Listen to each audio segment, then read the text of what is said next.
శ్రీ మహాజనాధిపతయే నమః. శ్రీ గురుభ్యో నమః. యుధిష్ఠిరుడు ఈ గోదానం గురించి ఇంకా అడుగుతున్నాడు. ఈ గోదానంలో ఉన్నటువంటి విషయాలు మీరు చెప్పారు, ఇవన్నీ వింటూ ఉంటే నాకు అమృతపానం చేసినట్టుగా ఉన్నది. అందువల్ల అమృతపానం ఇంకా తాగాలి అనిపిస్తుంది. మరి వద్దండి అనేటువంటి పరిస్థితి ఉండదు అమృతపానం చేసేవాడికి. అందువల్ల ఇంకా నా తృప్తి కలగటం లేదు, ఇంకా చెప్పండి అని అడిగితే, వత్సలాం గుణ సంపన్నాం తరుణీం వస్త్ర సంయుతాం దత్వే దుషీం గాం విప్రాయ సర్వపాపే ప్రముచ్యతే. వాత్సల్యం ఉండేటువంటి గోవు అంటే వత్సతో ఉన్నటువంటి గోవు, యవ్వనంలో ఉన్నటువంటి గోవు. ఆ గోవుని ఎలా దానం చేయాలి? వస్త్రాలతో కప్పి దానం ఇవ్వాలి. చేస్తే సర్వపాపే ప్రముచ్యతే, అన్ని పాపాల నుంచి కూడా ముక్తి కలుగుతుంది. అటువంటి గోవుని దానం చేస్తే ఏమిటి ఫలితం అంటే, అసూర్య అనేటువంటి నరకం ఉంది. అసూర్య అని పేరుతో ఉన్నటువంటి నరకం ఉంది. ఆ నరకంలో పడ్డ వీడు ఇటువంటి ఉత్తమ లక్షణాలు ఉన్నటువంటి గోవుని దానం చేసినటువంటి వాడు. ఇక నీరు తాగదు ఆవు, గడ్డి కూడా సరిగ్గా తినదు, వట్టిపోయి ఉంటుంది, ఇంకా ఈదటం లేదు, అంటే ఇంకా కాన్పులు లేవు, ముసలితనంతో ఉన్నది, రోగాలతో ఉన్నది. అటువంటి ఆవుని దానం చేస్తే ఏమవుతుంది అంటే చెప్తున్నారు, అటువంటి గోవుని దానం చేసిన వాడు ఏమవుతాడంటే తమోమయ నరకంలో పడతాడు. అంటే గోదానం నరకంలో పడకూడదని గోదానం చేస్తాడు, కానీ ఇటువంటి గోవుని దానం చేస్తే నరకంలో పడతాడు. చెయ్యకుండా ఉంటే నరకంలో పడ్డాము. పని కట్టుకొని ఇటువంటి గోవుని దానం చేసి నరక ప్రాప్తిని తెచ్చుకుంటున్నాడు. అంటే ఇవాళ గోదానం చేస్తున్న వాళ్ళు ఎన్ని ప్రశ్నలు ఆలోచించుకోవాలో మన భీష్ముడు వారు చెప్తున్నారు ఇక్కడ. తరువాత చూడండి ఎంతటి అధ్యయనం చేశారో భీష్ముడు వారు మహానుభావుడు. హృష్ట దుష్ట వ్యాధిత దుర్బలావ నో దాతవ్యా యాచ మూల్యేరదత్తై క్లేశర్ విప్రం యో ఫలే సంయునత్తి తస్యా వీర్య చాపలాచేవ లోకాహ. అంటే కోప స్వభావంతో ఉంటాయి కొన్ని ఆవులు దుష్ప్రవృత్తితో ఉంటాయి, కొన్ని ఆవులు రోగాలతో ఉంటాయి, బలహీనంగా ఉంటాయి. ఇటువంటి ఆవుల్ని డబ్బులు పెట్టి కొనకుండా తెచ్చిన ఆవుని దానం చేయకూడదు. అలా దానం చేస్తే ఏమవుతుందంటే, ఈ దానం చేసినటువంటి వాడిని ఇబ్బంది పెడుతుంది, దానం పుచ్చుకున్న వాడిని ఇబ్బంది పెడుతుంది. దానం పుచ్చుకున్నవాడు ఈ ఆవుతో ఇబ్బందులు పడతాడు, దానికి రోగాలు రోజు పరిచర్యలు చేయాలి, చికిత్సలు చేయించుకోవాలి. అది తినదు, అయ్యో తింటం లేదే అని వీడు బాధపడతాడు, అయ్యో నీరు తాగటం లేదే అని బాధపడతాడు, వాడు ఇబ్బంది పడతాడు. ఆ పాపం ఎవరికి వస్తుంది? ఈ దానం చేసిన వాడికి వస్తుంది. అందువల్ల ఏమవుతుంది? దుర్బలమైనటువంటి నిష్ఫల లోకాలు లభిస్తాయి, నరకాలు లభిస్తాయి. ఇవాళ మనం గోవుని తెస్తాము, వాడికి 200 500 ఇస్తాము, అదే వాడికి మళ్ళీ దానం చేస్తాం. ఎంత పాపం అది! మీకు 200కి 500కి గోవు వస్తుందా? ప్రశ్నించుకోవాలి. అటువంటి గోదానం చేయడం కంటే నమస్కారం పెట్టి గోపూజ చేసి దండం పెట్టి వదిలేయడం మంచిది. బలాన్వితాహ అంటే మంచి బలంలో ఉన్నటువంటివి. శీలవయోపపన్నాహ, ఏమండి గోవులు కూడా శీలం ఉంటుందా అంటే దుష్ట స్వభావం లేదు, సాధు స్వభావం, చాలా మంచి ఆవండి ఇది అంటాడు వాడు. మంచి వాసన ఉంటుంది ఆవు దగ్గర.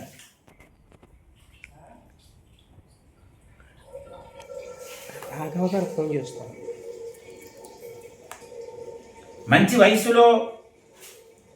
వయసులో ఉన్నటువంటి ఆవు, మంచి వాసన ఉండేటువంటి ఆవు, ఇవి దానానికి యోగ్యమైనవి. అంటే బలిష్టంగా ఉండాలి, సాధు గుణం కలిగి ఉండాలి, మంచి వాసనతో ఉండాలి, మంచి వయస్సులో ఉండాలి. అటువంటి ఆవుల్ని దానం చెయ్యాలి అని చెప్తున్నారు. యదా గంగాసరితాం వరిష్ట తదార్జునీనాం కపిలావరిష్ట. నదులన్నిట్లోనే గంగా నది శ్రేష్టము. మరి గోవుల్లో ఏ గోవు శ్రేష్టము అంటే కపిలావరిష్ట. కపిల గోవులు చాలా శ్రేష్టమైనవి. అప్పుడు ధర్మరాజు వెంటనే వదులుతాడా? వదలడు. ఏ రంగు ఆవుని దానము చేసినా ఒకటే కదా, మరి కపిల గోవుని దానం చేస్తే అది విశేషమని ఎందుకు చెప్తున్నారు అని అడిగాడు. నాయన పెద్దలు చెప్తూ ఉంటే నేను విన్నానయ్యా అంటున్నారు భీష్ముడు వారు. అది ఆంకారం లేనటువంటి వాడు అలా మాట్లాడతాడు. నాకు తెలుసు నేను చెప్తున్నాను మీరు అంటాడు. అలా చెప్పకూడదు. పెద్దల ద్వారా విన్నాను, గురువుల ద్వారా విన్నాను, ఇదిగో నారదుల వారు చెప్పారు, యమధర్మరాజు వారు చెప్పారు, ఇలా చెప్పాలి. ఎప్పుడు కూడా వారు చెప్పింది ప్రమాణం, ఇవాళ వీళ్ళు చెప్పిందే ప్రమాణం. వ్యాసుల వారు ఏం చెప్పారో చెప్పరు, వాల్మీకి ఏం చెప్పారో చెప్పరు, వీరు సొంతం చెప్తారు అని ఒక పురాతనమైన వృత్తాంతం ఉన్నదయ్యా. బ్రహ్మగారు దక్ష ప్రజాపతిని ప్రజల్ని సృష్టించవయ్యా అన్నారు. సృష్టికార్యం చేయమన్నారు. ప్రజాసృజేతి ప్రజల్ని సృష్టించు అని ఆదేశించారు. అయితే ప్రజల్ని సృష్టించే సరిపోతుందా? వాడు పుట్టగానే ఆకలి వేస్తుంది. వాడి జీవనభూతి, ఆ జీవనానికి ఒక ఆధారం ఏర్పాటు చేయాలి. వాడి జీవనం ఎలా సాగుతుంది ఆ ఏర్పాటు చేయాలి. అందువల్ల దేవతలందరూ కూడా అమృతాన్ని ఆశ్రయిస్తారు వారి జీవనం కోసం. మరి మానవులు ఏం చేస్తారు? మనుషులు ఏం చేస్తారంటే మనుషులు బ్రతుకు తెరువు అంటారు. ఒక జీవిక సదావృత్తి సదాశ్రయించ, వృత్తి అనేది ఒక ఆశ్రయిస్తారు జీవిక కోసం, జీవనం వెళ్ళడం కోసం. అందువల్ల యజ్ఞం చేస్తే ఎటువంటి ఫలితాలైనా పొందవచ్చు. ఆ యజ్ఞం చెయ్యాలంటే ఏది ప్రధానం? గోవు ప్రధానం. మీ రాజ్యం వెయ్యాలి, ఎక్కడి నుంచి వచ్చింది?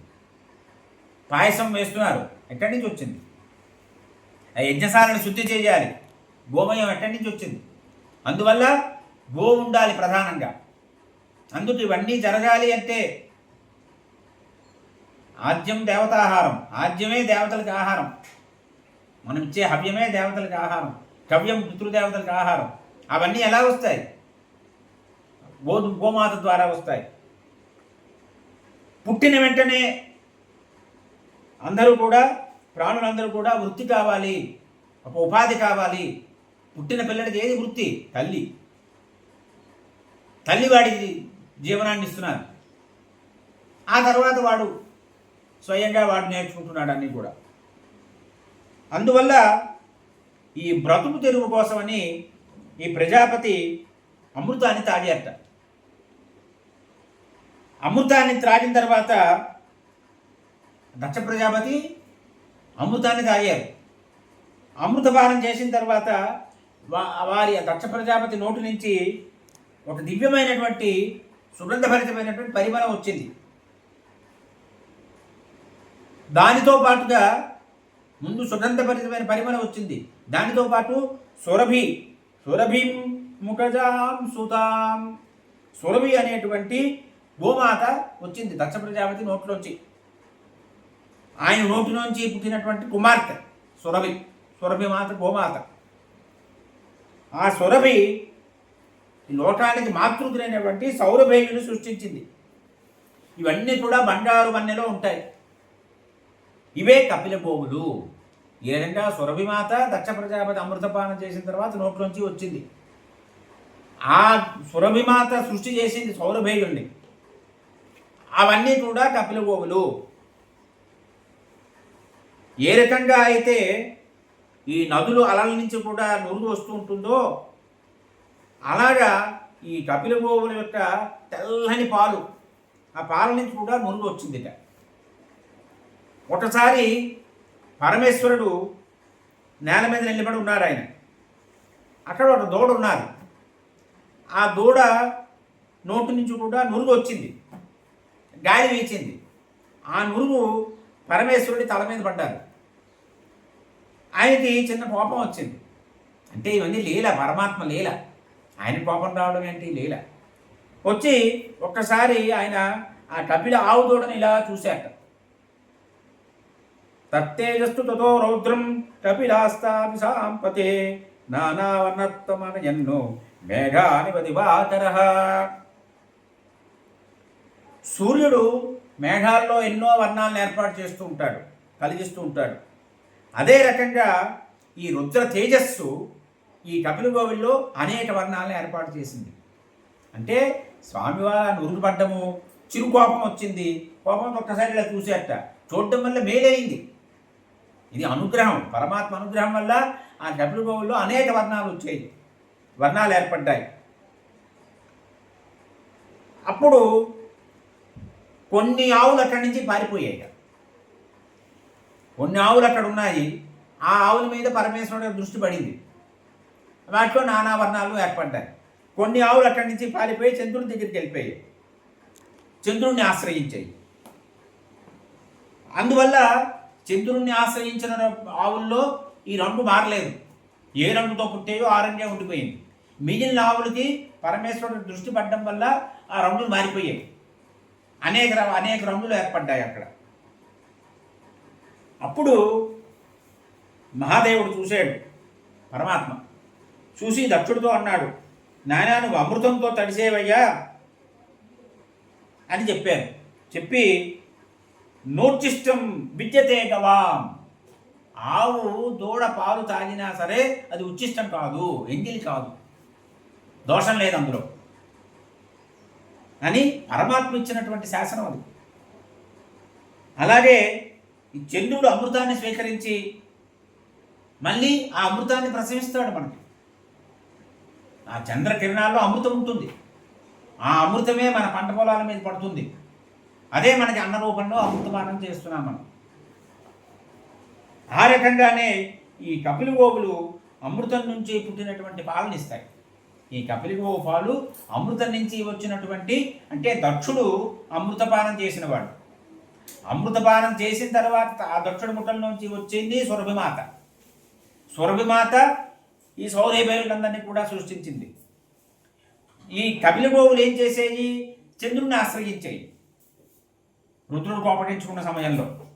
కాబట్టి చంద్రుడు అమృతపానం చేసినవాడు, అమృతపానం చేసి అమృతవృష్టి కురిపిస్తూ ఉంటాడు చంద్రుడు, ముఖ్యంగా పౌర్ణమి నాడు. అంతా అమృతమయం అయిపోయింది.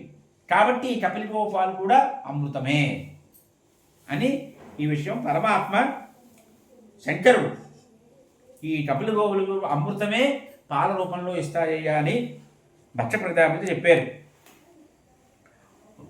గాలికి ఎంగిలి ఉండదు, అగ్నిదేవుడికి ఎంగిలి ఉండదు. ఒక హోమగుండం నుంచి మరో హోమగుండం నుంచి వేస్తూ ఉంటాం, అది అగ్నికి ఆ దోషం ఉండదు, ఎంగిలి ఉండదు. అందుకే మనం ఇలా అడ్డు పెట్టుకొని ఊదాలి కానీ నేరుగా ఊదకూడదు, అగ్నికి ఎంగిలి తగలకూడదు. సముద్రానికి ఎంగిలి ఉండదు, సముద్రంలో నేను పానం చేస్తాను, మీరు ఆచమనం చేస్తారు, మీరు నీరు తాగుతారు అక్కడ. అంటే ఏ దినాల్లో మనం చేయాలో అప్పుడే, ప్రతిరోజు వెళ్ళి చేయకూడదు సముద్ర స్నానం. పర్వదినాల్లో, నిర్దేశించిన పర్వదినాల్లోనే సముద్ర స్నానం చేయాలి. అమృతానికి ఎంగిలి లేదు. అదే రకంగా దూడలు పాలు తాగిన తర్వాత ఆ దూడల మీద ఉన్నటువంటి వాత్సల్యంతో ఈ గోమాత వాటికి పాలు ఇస్తుంది కాబట్టి అవి కూడా ఎంగిలి కాదు. ఈ గోవులు పాలిస్తాయి, ఆ పాల ద్వారా, నెయ్యి ద్వారా లోకాలన్నిటి కూడా భరిస్తున్నాయి. కాబట్టి అమృతమైనటువంటి క్షీర సంపదని ప్రజలందరూ కూడా గోవు నుంచి కోరుకోవాలి అది చెప్పారు. చెప్పిన తర్వాత ఈ దక్ష ప్రజాపతి ఏం చేశారంటే, వృషభం తదో తస్మై సహ గోవి ప్రజాపతి ప్రసాదయామాస మనః తేన రుద్రస్య భారత. ఈ దక్ష ప్రజాపతి అనేకమైనటువంటి గోవుల్ని ఇచ్చాడు పరమేశ్వరుడికి. గోవులతో పాటు ఒక ఎద్దును కూడా బహుకరించాడు. అప్పుడు రుద్రుడు చాలా ప్రసన్నత పొందాడు. ప్రీతశ్చాపి మహాదేవః చకార వృషభం తదా గజం చ వాహనం చైవ తస్మాత్ స వృషభధ్వజః. అంటే స్వామివారికి వృషభవాహనం ఎలా వచ్చింది, వృషభధ్వజం ఎలా వచ్చింది, ఇది వృత్తాంతం. దక్ష ప్రజాపతి అనేకమైనటువంటి గోవుల్నిచ్చి వాటితో పాటు ఒక ఎద్దును కూడా పరమేశ్వరుడికి బహుకరించాడు, సమర్పణ చేశాడు. స్వామివారి ప్రసన్నత పొందారు. ఆ వృషభాన్ని తన వాహనంగా స్వీకరించారు. వృషభ వాహనుడు అందుకే పరమాత్మ. ఆ వృషభాన్నే తన ధ్వజానికి చిన్నంగా ఏర్పాటు చేస్తున్నారు స్వామివారు, వృషభధ్వజుడు. అందువల్ల ఆయన వృషభధ్వజుడయ్యాడు, వృషభ వాహనుడయ్యాడు. ఆ తరువాత దేవతలందరూ కూడా తతో దేవైర్మహాదేవ తథా వృషభాంకృత ఈశ్వర సగవా మధ్యే వృషభాంక ప్రకీర్తిత. ఆ గోవుల మధ్యలో పరమేశ్వరుడు ఉన్నాడు. ఆలోచించండి ఒక్కసారి ఎలా ఉంటుందో దృశ్యం. అందువల్ల ఆయన వృషభాంకుడు అని పేరు వచ్చింది స్వామివారికి. ఆ వృషభాన్ని అధిరోహించి గోవుల మధ్యలో ఉన్నటువంటి స్వామివారు వృషభాంకుడు, వృషభ వాహనుడు, వృషభధ్వజుడు. అప్పుడు దేవతలందరూ కూడా పరమాత్మని, ఈశ్వరుణ్ణి పశుపతి అన్నారు. పశువులకి పతి ఆయన. అంటే ఆ పశువులకైనా మనందరం కూడా పశువులమే, ప్రాణులందరూ పశువులే. ఆ పశువులందరికీ పతి ఆయన, మనందరికీ పతి కాబట్టి ఆయన పశుపతి. ఈ రీతిగా ఈ కపిల గోవులు కపిలానాం మహోజసాం, చాలా గొప్ప తేజస్సుతో ఉండేటువంటివయ్యా ఈ మహా కపిల గోవులు. ఈ రంగు ఏదైతే ఉందో కపిల వర్ణము, ఇది శాంతరూపం, శాంతవర్ణం. అందువల్ల గోదానంలో మొదటి ప్రాధాన్యత కపిల గోవుకి ఇవ్వాలి. గోవులు లోకంలో అన్నిటికంటే లోటజ్యేష్ఠ, లోటవృత్తి ప్రవృత్త. లోకంలో అన్నిటికన్నా శ్రేష్టమైనవి గోవులు. లోకానికి బ్రతుకు తెలివి ఇచ్చేవి గోవులు. మీరు ఎన్ని నియమాలున్నా, ఎన్ని వ్రతాలు చేసినా గో క్షీరం తీసుకుంటారు. మీరు అన్నం తినకుండా ఉన్నవాళ్ళు ఉంటారు, కానీ గోక్షీరం తీసుకుంటారు. గోక్షీరంతో పాయసం చేసి, పాయసాన్న ప్రియ అమ్మవారికి పాయసం నివేదన చేస్తారు, అది ప్రసాదం తీసుకుంటారు. మీరు ఆ ఆవు యొక్క నెయ్యితోటి హవనం చేస్తారు. ఈ రకంగా అంతేకాకుండా ఈ గోవులు ఉత్తర సాహచర్యం ఉన్నటువంటివి. గోవులన్నింటినీ ఇచ్చాడు దక్ష ప్రజాపతి. ఆ గోవుల మధ్యలో స్వామివారు ఉన్నారు. ఎలా అయితే శ్రీకృష్ణ స్వామివారు గోవులు సాహచర్యం ఉందో, రుద్రుడు కూడా అంతే. హరిహరుడిద్దరికి తేడా లేదు. ఆయన గోవుల మధ్య ఉన్నాడు, వీరు కూడా గోవుల మధ్యనే ఉన్నారు, వృషభాంకుడు. అందువల్ల రుద్రుడితో సాహచర్యం ఉన్నటువంటివి, చంద్రుడి నుంచి వచ్చేటువంటి అమృతం నుంచి పుట్టినటువంటివి. అందువల్ల శాంతస్వరూపము, పుణ్యస్వరూపము, మన కోరికలన్నీ కూడా తీర్చేటువంటివి, ప్రాణదానం చేస్తాయి. అటువంటి గోవుల్ని దానం ఇచ్చినటువంటి వాడికి కోరికలన్నీ తీరుతాయ్యా. ఇదం గవాం ప్రభవ విధానముత్తమం పఠన్ సదా శుచిరపి మండల ప్రియ విముచ్యతే కలి కలుషేణ మానవ శ్రియం సుతాన్ ధన పశుమాప్నుయాత్ సదా. ఈ కపిల గోవుల యొక్క పుట్టుకు సంబంధించినటువంటి వృత్తాంతం ఏదైతే ఉన్నదో, ఈ వృత్తాంతాన్ని నిత్యము పఠించాలి.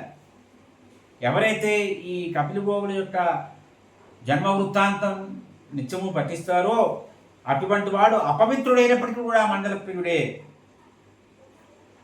కలిదోషాల నుంచి విముక్తి కోసము అటువంటి వాడు దీన్ని ఆశ్రయించాలి అని మనకి భీష్ముడు వారు చేశారు. చెప్పి హవ్యం కవ్యం తర్పణం శాంతి కర్మ యానం వాసో వృద్ధ బాలస్య తుష్టి ఏతాన్ సర్వాన్ గోప్రదానే గుణాన్వై దాత రాజాన్నమాప్నుయాత్వై సదైవ. ఈ గోదానం చేసినటువంటి వాడు హవ్యకవ్యాలు, తర్పణము, శాంతి కర్మలు ఇవన్నీ చేసినటువంటి ఫలితాన్ని పొందుతాడు. వాహనాలు, వస్త్రాలు, బాలుల యొక్క సంతోషాన్ని పొందుతాడు, వృద్ధుల యొక్క సంతోషాన్ని పొందుతాడు. ఈ రకంగా ఈ గోదాన గుణాలు ఏవైతే ఉన్నాయో ఇవన్నీ కూడా ఈ గోమాత యొక్క అనుగ్రహాన్ని అటువంటి వాడు పొందుతాడు అని చెప్పారు. ఈ రకంగా ఆ తర్వాత నిన్న అనుకున్నాం మనం విషయం, కేవలము వినడం వల్ల ప్రయోజనం ఉండదు. మనం ప్రవచనాలు విన్నా, ప్రవచనాలు చెప్పినా, ఉపన్యాసాలు చెప్పినా, ఉపన్యాసాలు విన్నా, ప్రసంగాలు చెప్పినా, ప్రసంగాలు విన్నా, పారాయణ చేసినా, పారాయణ చేయించినా ఫలితం రాదు. ఆచరణ ముఖ్యము. భారతంలో ఎక్కడా కేవలం ఉపన్యాసం వినేసి చప్పట్లు కొట్టి సన్మానం చేసి సాలువా తప్పించి వెళ్ళిపోయారా ధర్మరాజు? సాలువా కూడా చెప్పలేదు. వెంటనే ఏం చేశాడు? నిజమైన శిష్యుడు ఎలా ఉండాలి? గురువు చెప్పింది చెయ్యాలి. ఇక్కడ శిష్యుడిగా అడిగాడు ధర్మరాజు, గురువుగా చెప్పారు భీష్ముడు వారు. వెంటనే పితామహుడు చెప్పినటువంటివంతా విన్నటువంటి ధర్మరాజు తాను ఒక్కడే కాదు, తాను చేసాడు సోదరులతో కలిసి బ్రాహ్మణోత్తములందరికీ కూడా బంగారు వర్ణంలో ఉన్నటువంటి ఎద్దుల్ని ఆవుల్ని కూడా దానం చేశాడు. యజ్ఞ దక్షిణల కోసం, పుణ్యలోకాలను జయించడం కోసం కూడా ఆ ధర్మరాజు బ్రాహ్మణుడికి ఎన్ని చేశాడయ్యా అంటే తదేవతేభ్యో తదో ద్విజేభ్యో గవాం సహస్రాని శతాని జైవా. 100 గోవుల్ని దానం చేశాడు, 1000 గోవుల్ని దానం చేశాడు ధర్మరాజు. ఎందుకు? యజ్ఞాన్ సముద్దిశ్చ దక్షిణార్థే. యజ్ఞం చేసినప్పుడు దక్షిణగా గోదానం చేశాడు. లోకాన్ విజేతుం పరమాంస కీర్తిం, మంచి కీర్తిని పొందడం కోసము, ఈ పుణ్యలోకాన్ని జయించడం కోసం, ఈ లోకాలు జయించడం కోసం కాదు, పుణ్యలోకాలు జయించడం కోసము, కీర్తి కోసము ధర్మరాజు కొన్ని 100, 1000 గోవుల్ని దానం చేశాడు. ఈ రకంగా మనం కూడా ఎటువంటి గోవుని దానం చేయాలి, ఎటువంటి వాడికి దానం చేయాలి, ఈ విషయాలు, ఎటువంటి గోవుని దానం చేయకూడదు, ఎటువంటి వాడికి గోవుని దానం చేయకూడదు, ఈ విషయాలన్నీ కూడా మనం కూడా మన మనసులో పెట్టుకోవాలి, పెట్టుకొని ఆచరణలో పెట్టాలి. ఆచరణలో పెట్టినాడే మనం ధర్మాచరణ చేసినటువంటి ఫలితం మనకు కలుగుతుంది. వ్యాసుల వారి యొక్క అంతరంగం ఇదే, వారి యొక్క అభీష్టం ఇదే. ప్రజలందరూ కూడా నా భారతాన్ని చదవాలి, ఇది వంట పట్టాలి వారికి. ఈ భారతంలో చెప్పినటువంటి ధర్మాచరణ విధానం ఏదైతే ఉందో దాన్ని ప్రతివారు ఆచరణలో పెట్టాలి, శ్రేయస్సును పొందాలి, మానవాళికి అభ్యున్నతి కలగాలి అనే ఉద్దేశంతో ఆ మహానుభావుడు వ్యాసుల వారు, శ్రీమన్నారాయణుడే వ్యాసుల వారు, వ్యాసో నారాయణో హరి, అటువంటి వ్యాసుల వారు మనకి ఈ మహోపకారం చేశారు. మనం ఈ వారు చెప్పినటువంటి ధర్మాన్ని ఆచరణలో పెట్టి వారి గుణాన్ని తీసుకునే ప్రయత్నం చేద్దాము. సర్వం శ్రీకృష్ణ పరమార్పణమస్తు. స్వస్తి ప్రజాభ్య పరిపాలయంతాం న్యాయేన మార్గేణ మహీమహీషాః గోబ్రాహ్మణేభ్యः శుభమస్తు నిత్యం. లోకాः సమస్తాः సుఖినో భవంతు. కాలే వర్షతు పర్జన్యः పృథివీ సస్యశాలినీ. దేశోऽयं శోభరహితో బ్రాహ్మణాः సంతు నిర్భయాः. అపుత్రాः పుత్రిణः సంతు పుత్రిణः సంతు పౌత్రిణः. అదనాः సదనాः సంతు జీవంతు శరదాం శతం. మండలం కోసలేంద్రాయ మహనీయ గుణాత్మనే చక్రవర్తి తనూజాయ సార్వభౌమాయ మండలం. నమః పార్వతీపతయే. హర హర మహాదేవ.